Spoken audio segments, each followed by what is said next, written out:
Hey, it's Shawn Hart. I just run into my old pal, Tim Jordan, and we're in Sydney, Australia at the now world-famous Southern Seller Fest. I think the buzzer means it's time to go back to the session. So, Tim, what do you think, what makes Southern Seller Fest different than all the other events? And I know you hit them all. Yeah, I go to a lot of events, and I've been coming down to Australia for a few years. And the thing that sets Australia and Southern Seller Fest apart, I believe, is the sense of community. I've never seen a tighter knit community of online sellers than I've seen in Australia through different events. And when Southern Seller Fest came out, I was able to speak at the first event, and I remember just this amazing sense of camaraderie, really after COVID. You know, the in-game guys put together these online networks and online communities, Right, largely during COVID, and friendships emerged that lasted for years and years before anybody was able to meet in person. So Southern Seller Fest, the event, really monopolizes, the opportunity of in-person, getting together, in-person communication, and friendships that help escalate businesses. They do a great job of that. So, Tim, what inspired you to make that long journey the first time before you knew it was worthwhile? Maybe I'm a sucker for, a crick neck and a bad back in an airplane. I don't know. You got the upgrade, right? I usually get the upgrade. I started coming to Australia, I think, in 2017 for some other events. So I had some friends down here, and I knew that there was a great entrepreneurial appetite, I guess you could say, within some of these seller communities. But I was just so impressed with Jamie and Michael and everything they've done with the online community. So I felt compelled to see what they would do in person. Of course. So, Tim, how do you feel like the networking here has changed, or what have you implemented from networking here into your business that's made a big change for you? There's a lot of, we got a creeper. There's many. You can say that again. That's right. There are many components of Southern Seller Fest that really hit on a lot of mindset, right? Like a lot of events that we go to. Paul from House Baron. From House Baron. We go to a lot of events that have a lot of great Amazon hacks and a lot of e-commerce content. But one thing about Southern Seller Fest is it really picks up on mindset. We talk a lot about growing as people, not just growing our businesses, and that's a theme that I really think is unique to this event and that I really appreciate. So I know it's still early in the event, Tim, but what have you seen as far as unique technologies or strategies that you're not going to hear anywhere else? Yeah, everybody's talking about AI, and I know that's kind of an overused word right now, but like looking at the way that 3D rendering, Adam Runquist was doing some content on that, 3D rendering for basically basic listing optimization, right? Like basic images, basic listing videos that I didn't know were possible. Things are really cool there. And then we're talking a lot about just in the conversations we have, the lunches, the dinners, the sitting around at tea.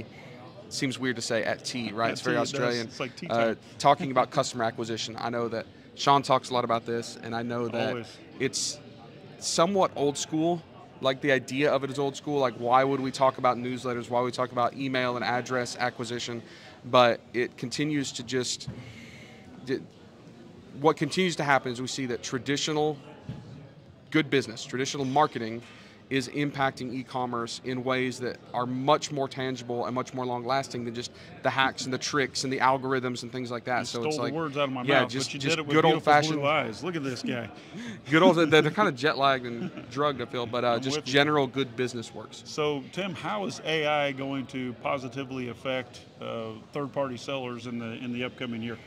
I think that it's going to democratize a lot of technology, opportunities to access technology that a lot of us would have to spend hundreds of hours learning, right? Okay. Like I'm not a graphic designer, so I either spend a lot of money paying graphic designers or I spend a lot of time learning how to do that. Now it's at my fingertips, right? Okay, fair enough. So last question, can you share any personal stories or wins or any sort of funny war stories that you've experienced here in Australia being in a different culture?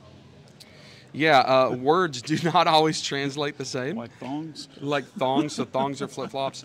And last year when I was here at Southern Seller Fest, I was having breakfast with some of the organizers. And I mentioned, at trade shows we have swag. And I mentioned a type of swag which we call a fanny pack. Uh-oh. And I said the word fanny, and they all looked at me like I had grown a third eye.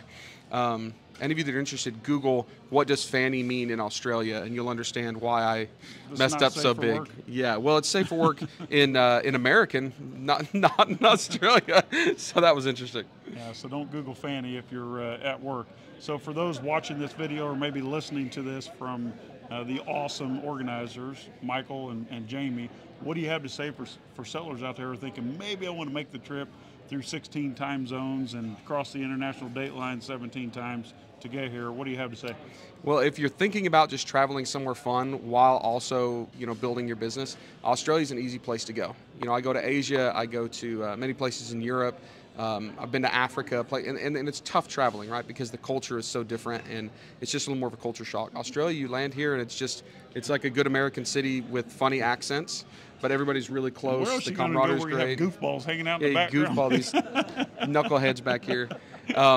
And I will say that one of the most profound things that I did for my Amazon businesses was started going to events, because you build relationships and you learn nuggets and you pick up things. We met at an event like in 2016. Like 8 years ago or something? And that's important. So get off your butt, whether it's a local meetup in your home city or you're flying halfway across the world to learn and to visit people. Make sure that you get off the couch, you get out of your computer chair, and you go meet some folks. Get outside of that vacuum, that bubble, your safety net, because you can only go so far with virtual summits. They're pretty cool, but being able to actually push Tim, like in real time, come back here, and ask questions that are not normally going to be answered inside of some public forum. These are those conversations that you would only have with your favorite uncle behind closed doors. Yeah. That's where growth really happens. Thank you, Tim. Appreciate you, man. Appreciate it. I'll Take care. talk to you soon. Thanks, guys.